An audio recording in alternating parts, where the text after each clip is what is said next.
তো ভালো হতো, আপনার জন্য ভালো হতো।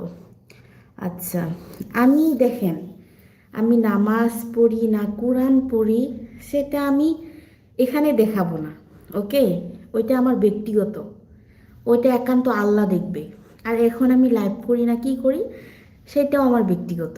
কারণ এখানে তো আর আমি না যে নামাজ পড়া বাদ দিয়ে কোরআন পড়া বাদ দিয়ে, না আমি পড়ি না এগুলো বাদ দিয়ে এখন লাইভ করতেছি, মন চাচ্ছে অল্প লাইভ করতেছি।